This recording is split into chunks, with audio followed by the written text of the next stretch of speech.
Baseball, the national pastime, making the good times memorable and the bad times bearable. The childhood heroes, the smell of the grass, the crack of the bat, and the memories of warm summer days spent at the ballpark.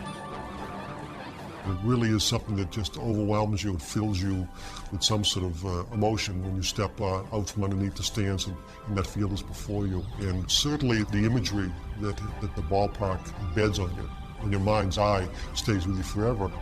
The parks are part of the enduring legacy of baseball, each adding its own imprint to our memories.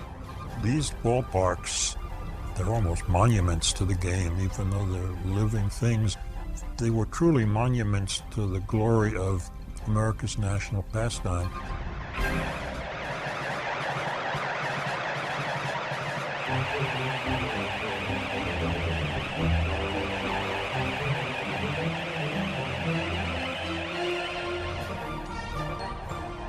Today's games are held in technological wonders. The fans experiencing the game firsthand will be subjected to blinding lights, ear-splitting noises, and fiery explosions, all of which heighten the baseball experience. But what goes on behind the scenes is just as impressive. The average baseball park is a city unto itself, able to provide food, shelter, medicine, sanitation, and all other necessary amenities on a massive scale. At a typical game, the fans will consume 26,000 hot dogs and sausages, 37,000 cups of soda and beer, tons of popcorn, peanuts, and pretzels. They will utilize souvenir shops, people movers, 50-plus bathrooms, where 40,000 gallons of water will flow. All services provided with assembly line efficiency, without the fans giving it a second thought. But unlike a city, the average park is a single structure. It has more than 10,000 feet of plumbing and enough railing to stretch 5 miles. Over 2,000 60-foot pilings anchor enough steel and concrete to build a 50-story building. Welcome to Camden Yards in Baltimore. Nestled between the Baltimore docks and the historic Camden Railroad Station, the park opened in 1992. Camden is a thoroughly modern facility with the ability to seat 48,000. Camden Yards is a beautiful facility. Even without a baseball game going on, you know this is a baseball park. This place has been built for baseball, and it is unlikely that anything other than baseball will take place in this facility. The secret to Camden Yards' revolutionary design was hindsight. Parks of the past were smaller than today's stadiums, allowing a more intimate setting. Games were experienced, not just watched. By looking to great ballparks of the past, designers found the key to Camden Yards' success. The Camden Yards really signaled the dawn of a new era in ballpark design and bringing back the unique baseball park experience. I think it's been a wonderful element added to the game, and I think when my successors 50 to 75 years from now look back on the period, they will look back on this era the same way we look back at the period 1909 to 1914 as being a time that's very special. Baseball's story begins in the early 1800s. Teams representing small towns would challenge neighboring communities in competitions, only slightly more organized than modern schoolyard games. But it was not until the 1850s that insightful businessmen recognized the financial potential and created professional teams and the novel concept of a ballpark where the fans would pay to see a game. Baseball ballparks started about the 1850s. It was a brand new game in the middle of the 1800s, and soon it became a professional game in the 1860s. They started building places to keep people out who didn't pay a little bit of money. That very active in closing the park is really the beginning of professional sports in America. The first enclosed ballpark was Union Grounds in Brooklyn, opened in 1862. It had been an ice skating rink for a couple of years and had bombed. Union Grounds would come to typify many of the early parks. It was small, wooden, and horseshoe-shaped. Seating only 1,500 people, it was considered large for the time. As the game's popularity grew, similar parks began to spring up around the eastern seaboard. So there was the National Association, then the National League, then the American Association, then the Union Association. So every time you have a new league, you have, depending on how many teams, 6 to 10 new parks. A baseball park building boom was on, but the new ballparks faced a problem that would continue to plague baseball into the modern era: real estate. The parks had to be close enough to the cities to attract spectators. Even the most ardent fan would not travel long distances via horse and buggy to watch a game. But finding a cheap piece of land close to the city, large enough to hold a ballpark, was difficult. Baseball learned to compromise. Ballparks such as National League Park in Philadelphia, later renamed the Baker Bowl, were shoehorned into already crowded downtown areas, giving each park its own distinctive shape and character. Baker Bowl started in the 1890s. It was a ballpark where the surrounding streets determined the size of the ballpark and determined the shape of the ballpark. The distance from home plate to the right field fence was very short, less than 300 feet. The distance was so short that a 40-foot-high right field fence had to be constructed to limit the number of home runs. It might be exaggerating to say the outfield wall cast a shadow across the infield, but if the right fielder had eaten onions at lunch, the second baseman knew it. Red Smith, sports writer. Initially, the ballparks were utilitarian, simple structures made of wood to seat the fans. But that would change with Boston's South End grounds. The first real breakthrough in ballpark constructions, when ballparks became an art, was South End grounds in Boston. That was a beautiful ballpark. It had these witches' peaks. They're just for decoration. And that's the first time that owners really spent on decorating their parks. Like a scene from Camelot, the South End grounds look more like a place where armored knights rather than baseball players would do battle. Initially built in 1871, by 1877, after continual renovation, the two-tiered grandstands and adjoining bleachers had a seating capacity of 5,000. When you see that park with those witches' peaks, those conical tops on it, you know that this is not just another wooden slap it up in a couple of weeks kind of a job. This was clearly meant to present the ballpark as an entertainment palace.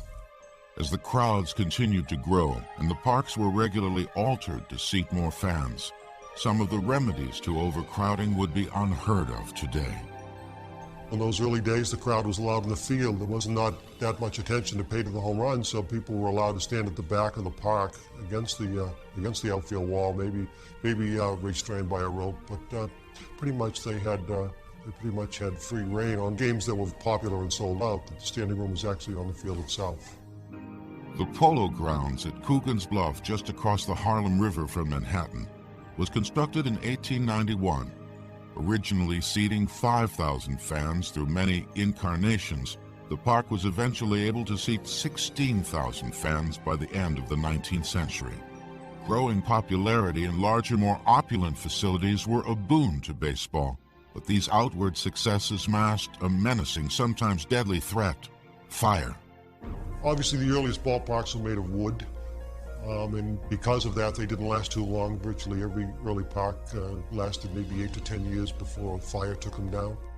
Most of the fires were started accidentally by the fans, with carelessly discarded cigars or smoldering matches. The 1890s saw at least 21 ballparks burst into flames. During one particularly bad season, 20 people lost their lives. If baseball were to continue to grow, the parks would need to be both larger and safer. It would take a leap forward in construction technology to propel baseball into its golden age. By the turn of the century, baseball was well established. Thousands flocked to parks up and down the eastern seaboard. The simple wooden structures couldn't contain the game's growing popularity. fire was not the only hazard. In August of 1903, the stands in Philadelphia's Baker Bowl collapsed, killing 12 and injuring 100. That's one of the dark sides of ballparks in general, is fans who are either seriously injured or die falling out of stands or having stands collapse. So it got to be a serious endeavor then. Anything that's concerned with human life and money is generally serious. Baseball had outgrown its quaint old wooden ballparks. The next generation of parks would follow the lead of other industries and take advantage of relatively new construction materials. Pennsylvania, home to America's booming steel industry, would be at the forefront. Games would now be played in stadiums, built from steel and reinforced concrete. The thing about steel and concrete was that you could take this and round it behind home plate gradually to get all kinds of wonderful seats behind home plate. And with concrete and steel, of course, came the possibility of double-decking the park. And of course, you could extend the wings up the left and right field lines. And that was the real genius of it. It is also no coincidence at all that the first two steel and concrete parks built from scratch were also built in Pennsylvania. Philadelphia's Shibe Park, named after team owner Ben Shibe, became the first steel and concrete stadium.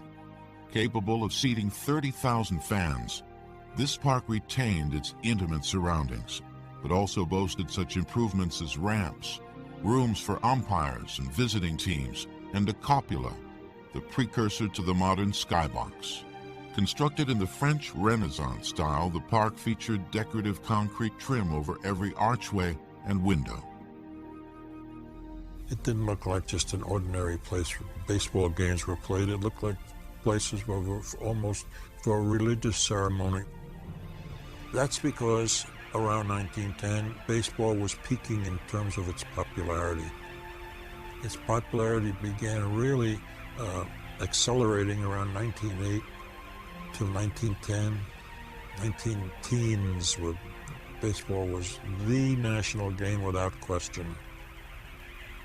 Shibe Park reflected this. It was a temple to this new sport that had taken over the country. Shibe's original right field fence stood 12 feet tall, allowing enterprising residents who lived on the adjoining street to watch home games from the comfort of their own roofs. Some even built bleachers, which began to cut into ballpark revenue. The solution came in 1935 in the form of a 22-foot vertical extension to the existing wall, a wall locals continued to refer to as the spike fence. Carl Shibe and his partner Connie Mack put together the first original steel and concrete park, which opened in 1909. And that is really the first, quote, modern ballpark, unquote. I should also add that it came after 1908, the year that Take Me Out to the Ball Game was written, also the year that the first real wonderful baseball cards were printed by American Tobacco. So that was a big year. And with baseball on the front page in 8 cities, you can see that everybody and his brother was saying, oh boy, now we're going to build a big ballpark. And that really is the story from 1909 to 1915. The next 5 years were a golden age for ballpark construction. No fewer than 11 parks with legendary names such as Wrigley, Ebbets, and Fenway would rise as shrines to America's love for the game.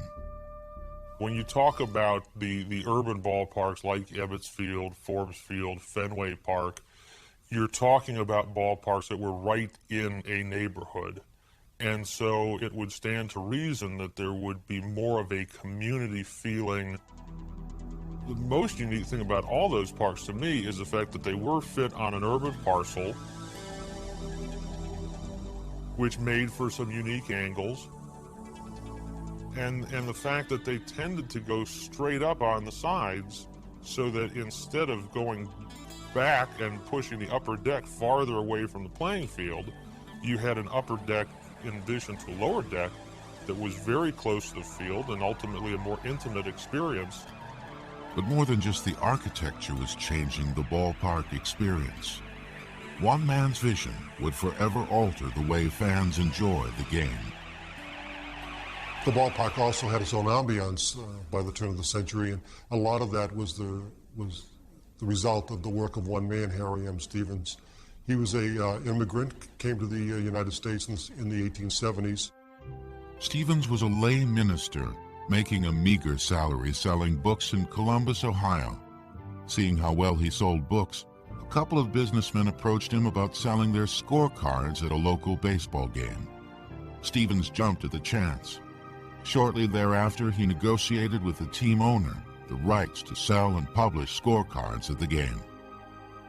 That became so lucrative, Harry moved to New York and started doing it with the major ballparks. By the end of the century, he was also selling ice cream. By that time, he was also known as the scorecard man, Harry Stevens, the scorecard man. But he started selling food, basically ice cream, and on one particular day, it was particularly cold. So he sent one of his employees around the corner to a market to buy some, what they called at that time, dachshund or dachshund sausages and Vienna rolls, and they cooked them up, and he sent his people up into the stands yelling, "Get your red hots, get your red hots." So that's how the hot dog became a part of the American baseball scene. Stevens' menus expanded, and his food service became big business that continues to this day. But he wasn't alone in transforming a modest idea into part of baseball lore. The stadiums that would become American icons and would eventually embody the spirit of baseball were first and foremost business ventures with surprisingly humble beginnings. 1913, Charles Ebbets built Ebbets Field in Brooklyn, and it was in a section of Brooklyn called Pigtown. It was an open garbage pit. Well, what was so great about an open garbage pit? Low real estate prices. Other landmark ballparks owe their existence to more than just baseball. Fenway Park, if you know what a fen is, it's a bog. And it was owned by the family that owned the Boston Globe, and it was a real estate scam, in essence. They couldn't move this land, so Junior Taylor decided to buy the Red Sox, build them a ballpark, sell it at a profit, and get out, which is exactly what happened. Though less than ideally located, the parks utilize state-of-the-art construction techniques. Structural steel and reinforced concrete allowed the parks to be stronger and, to the owner's delight, larger. They were more easily erected, durable, and had the added bonus of being fireproof, qualities necessary for the next step in ballpark evolution, the super stadium. With baseball's growing popularity, even larger stadiums were needed. Existing parks were regularly altered to increase their seating capacity. But building additional seats into the already shoehorned parks made for some interesting configurations. A number of the older ballparks had some idiosyncrasies. The Polo Grounds, the clubhouse was in center field, so after the game, the players from both teams had to run out and scoot across the field, up the stairs behind the center field grandstand. The Fenway Park left field had a hill. Also, I believe Crosley Field did it as well. The same thing. They had a berm that actually ran up to the outfield fence.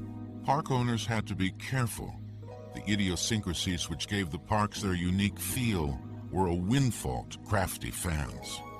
A lot of people watch the ball games for free at the Polo Grounds from Coogan's Bluff, which was a high rise of a hill that went well above the top of the stadium, so that you were behind home plate, and if you look down, you see the roof of the ballpark. The revamping of old parks could only go so far. New construction technology allowed the first of a number of super stadiums to be built.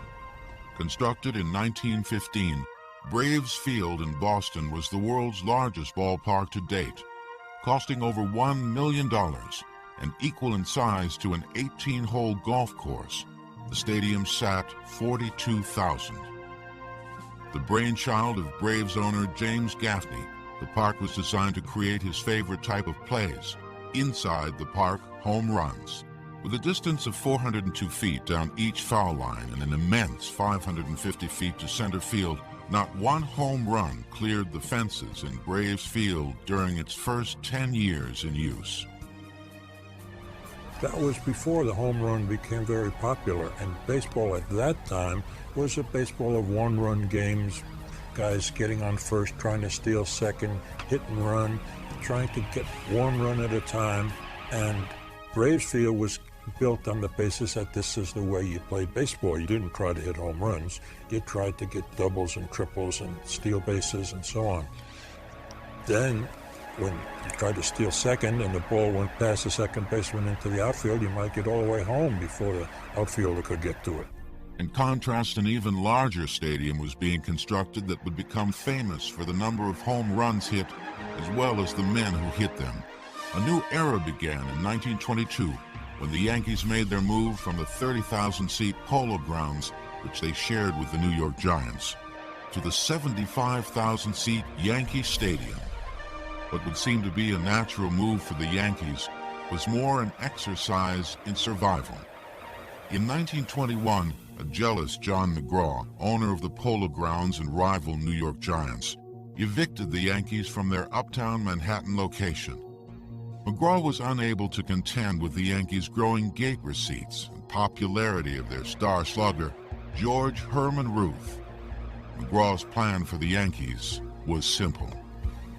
If we kick them out, they won't be able to find another location on Manhattan Island. They'll have to move to the Bronx or Long Island. The fans will forget all about them, and they'll be through. The Yankees fought back by constructing the greatest baseball stadium ever seen. The location chosen just across the Harlem River, within eyesight of the Polo Grounds. Yankee Stadium was a pinnacle and maybe the pinnacle for ballpark construction. It was the first triple-decker stadium. It was the first huge stadium, 65,000 and change, 70,000, 78,000 for some games, even though the fire marshals were petrified. And it was all made possible by Babe Ruth. So it's all the house that Ruth built.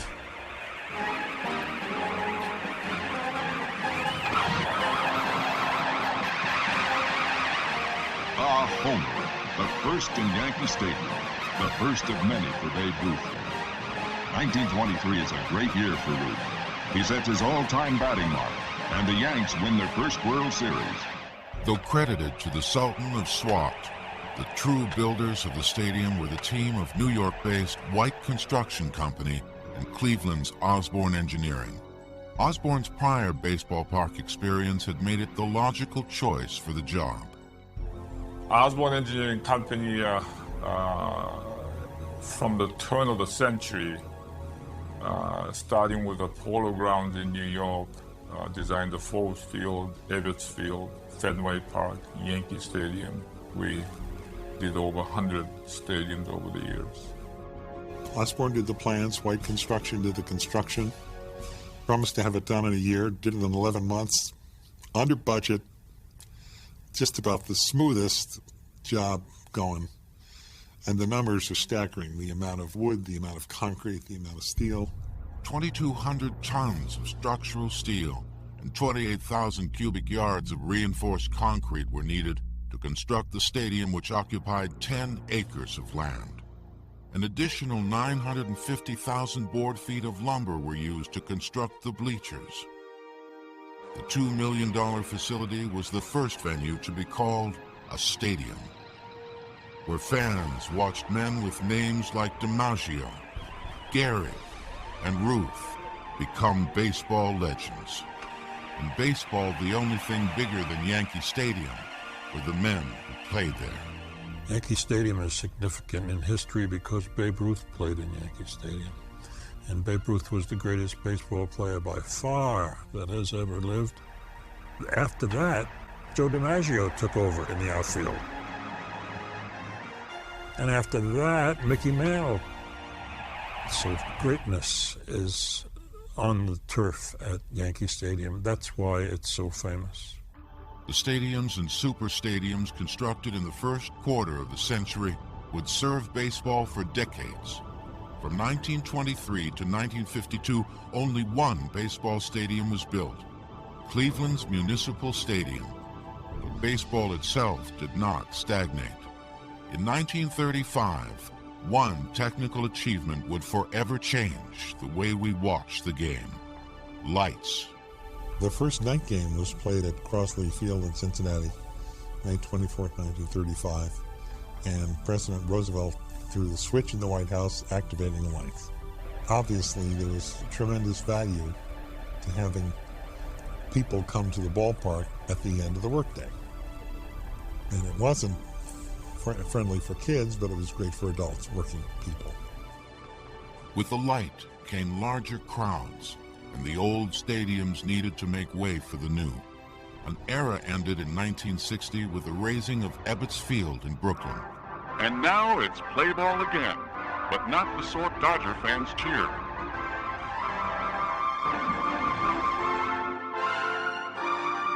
This time, Ebbets Field itself is struck out. As the venues aged, the cost of operations and upkeep increased. Due to economic difficulties by the 1960s, team owners and city officials thought it best to create one home for all professional sporting activities, thus spreading the financial burden. By the 1960s, parks built in the first quarter of the century were deteriorating. The stadiums were becoming more and more expensive to maintain. Always on the lookout for a way to save money, team owners joined local politicians and decided the new stadiums needed to be multi-purpose facilities.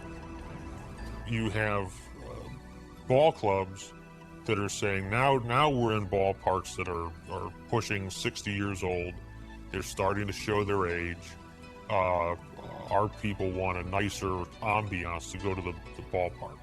To combat ever-rising real estate prices, for the first time, owners looked outside of city limits for places to build their new, modern stadiums. The stadiums that were built, that started to be built in the 50s and the 60s and the 70s, tended to be located outside of cities on large plots of land that planners call superblocks, which meant that the stadium was not constrained by anything. You had the stadium located on the superblock surrounded by parking. And typically sites were chosen for their proximity to freeways. The new parks sacrifice the ambiance and intimacy of the older parks. There is a space-age quality to them, spaceship-looking kind of places, lots of concrete, lots of plastic in the seating bowl. A real departure from the older ballparks. And so they're reflective, I think, of the time period that they were built, and for a certain time period served a very definite purpose. One of the most otherworldly-looking stadiums is Houston's Astrodome, dubbed the eighth wonder of the world. Construction on the 74,000-seat stadium began in 1962. At a cost of $35 million, the Astrodome ushered in a new era of baseball parks. Its builders created an 18-story high dome ceiling that could house baseball, football, basketball, and countless other events. Like many of the newer stadiums, the Astrodome seemed to suffer from an identity crisis. The new breed of stadiums were built to save money, but they were not without their luxuries.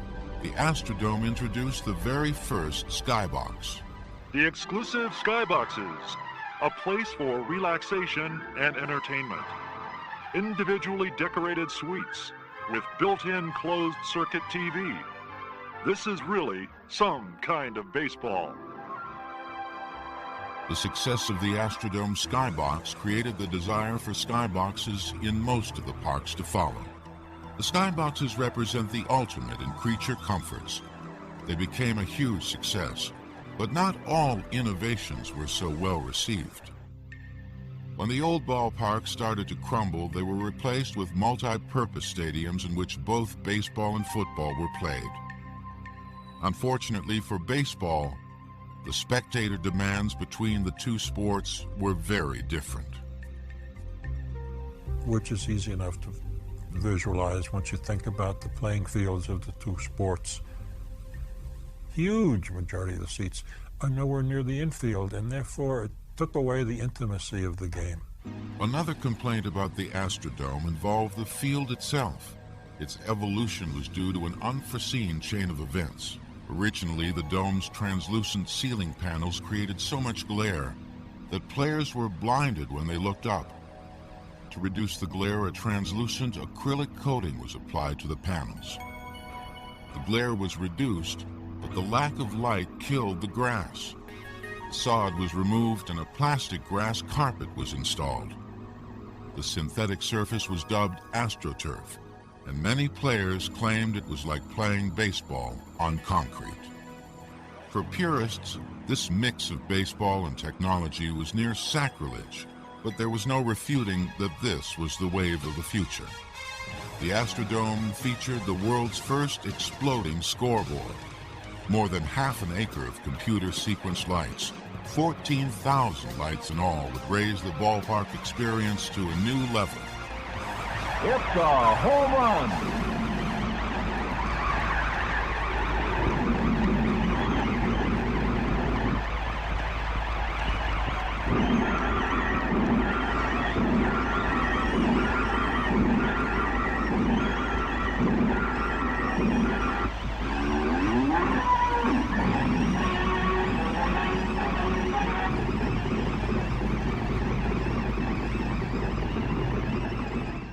The late 1960s brought about cookie-cutter multi-purpose facilities with names like Riverfront Stadium, Three Rivers Stadium, and Veterans Stadium.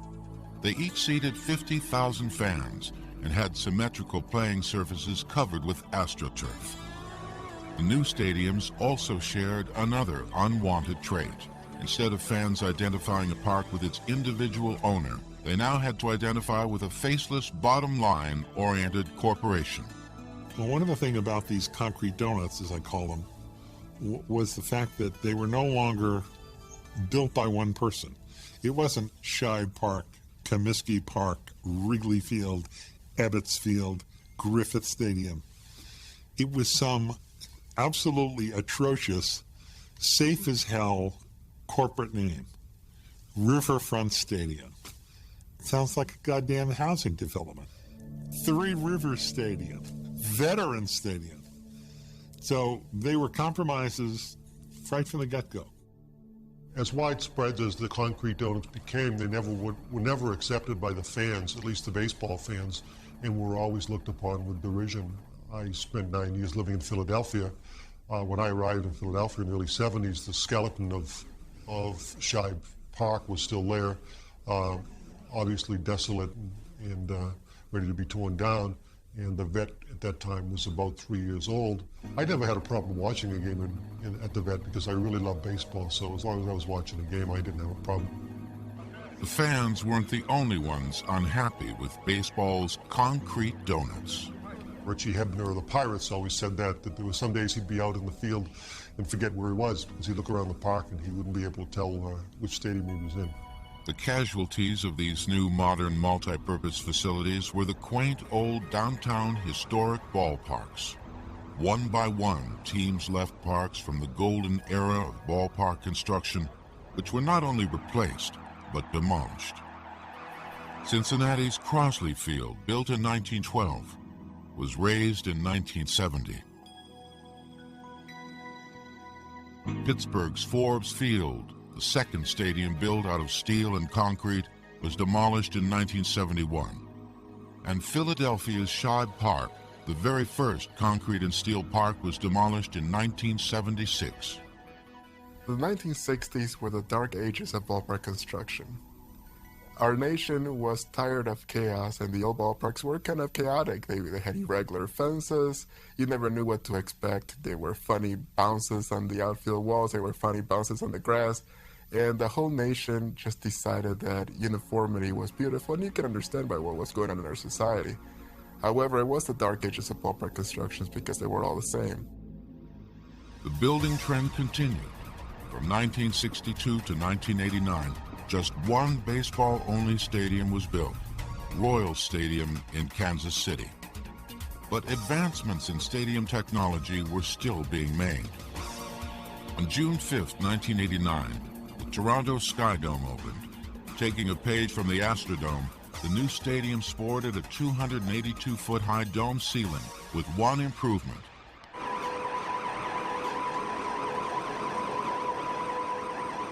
It was convertible. Moving at 71 feet per minute, it takes 20 minutes for the three-piece, 11,000-ton structure to retract. As the two top pieces telescope backwards,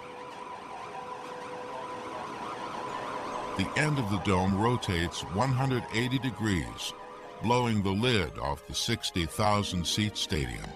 Though improvements like retractable roofs brought some light back to the game, the larger venue still lacked intimacy.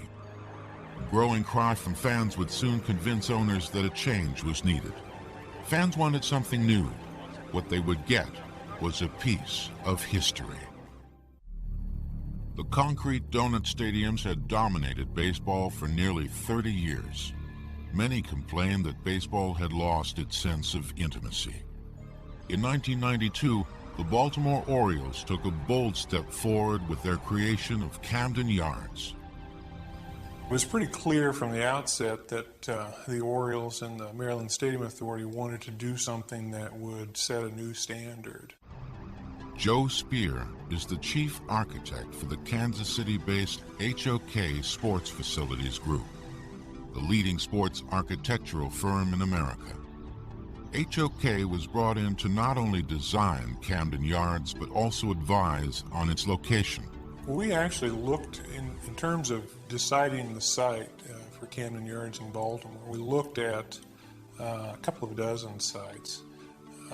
The mayor, at that point, did a very smart thing. He asked the public for input as to where the baseball park should be built. And I think we got about 27 or 28 different suggestions about where the park should be. And we thought, as did the Orioles and the Stadium Authority, that if the ballpark were downtown, people would make a day of it. Built in Baltimore's historic warehouse district, close to the Baltimore shoreline and parallel to the trolley car tracks used by fans at the turn of the century, Camden Yards is the crown jewel of baseball's attempt to create and build stadiums reminiscent of a bygone era. When you talk about the evolution of baseball parks, you start with your wooden facilities, and then you move ahead to your steel and concrete, such as Forbes Field, Ebbets Field, Fenway Park, so on. You then move towards the super stadium concepts, such as a Yankee Stadium or a Cleveland Municipal Stadium. As you move into the 1960s, you get into the cookie cutter, multi-purpose ballpark. Still lots of seats, less obstructed views, and obviously the ability to accommodate more than one sport. And then finally you get into kind of the retro parks, the retro classic parks, such as Camden Yards. And that's really the genius of Camden Yards. For once, they didn't build at the intersection of two interstates. It was built in the city. It was part of the city. The city was part of the ballpark was part of the city. No fewer than 10 major league parks, such as Cleveland's Jacobs Field and Denver's Coors Field, have followed Camden Yards' lead with great success. When Denver was awarded an expansion franchise, part of the selling point was the new stadium's location. Again, HOK wanted the park downtown and reflective of the community. Really, our challenge was to design a park that fit that community. The site is adjacent to the lower downtown district, and we thought the real chance for doing something incredibly meaningful for the city was really in what it would do to the neighborhoods around the ballpark and what it would mean to the lower downtown area. So that really, I think, is the success story of Coors Field. Years of baseball experience have culminated in today's high-tech baseball park designs.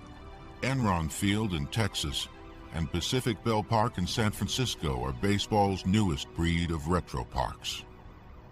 The site that we're building on out here is about 12.8 acres. And to give you some measure of how small that is, the footprint, the physical footprint of Coors Field wouldn't fit on this site. So we told the Giants that the China Basin site would be worth that challenge and worth that effort because of the way it makes the Bay part of the game of baseball in San Francisco. Getting 40,000 people to the games on time was another concern for the Pac Bell designers. One of the great things about Pac Bell Park is it's going to have its own ferry dock, so you can actually ride the ferry to the ball game. I think that adds to the experience. I mean, people will talk about, I remember the Subway Series, or I remember riding the L and going to a Cubs game. And so, not only does it help the practical, functional characteristics of getting people out to the park, but it adds a lot of richness and texture to their game day experience. Pac Bell Park being on the Bay is going to be fantastic. It's going to be very special. In terms of our visualization process, we like to design projects that fit a community. In San Francisco, for us, that was all about San Francisco Bay. In Pacific Bell Stadium, the right field fence will be very short, and if somebody hits a homer clearing the fence, it may land on the bay, which will make it very interesting. Where else can you have home runs splashing on the ocean? Pacific Bell will set the pace probably for the next 10 to 20 years. 16 new multi-million-dollar parks are on the drawing boards, and these new parks are finding their way back into the hearts of the cities. The goal for all modern baseball parks is to provide an intimate, baseball-only, fan-friendly setting reminiscent of baseball stadium's glory years, with all of today's amenities. We feel passionate about ballparks because ballparks are part of our culture. It used to be that there was real life and then there was sports. Now it's a little bit of both. This is another sad thing about life and sports. But your Uncle Sid and your Aunt Thelma that you love, and you see them 2 or 3 times a year. Well, you see John Franco 80 times a year, or Bernie Williams, or Mark McGwire. You know more about them than you know about your family. In a sense, they are your family. So where they, quote, live, unquote, is the ballpark. From the sandlots of the 19th century to modern technological wonders, baseball parks are part of our heritage. With each revered park that comes down, we lose a little innocence. But with each new park, we embrace the future. But no matter how the parks change, they will always be the homes to America's pastime.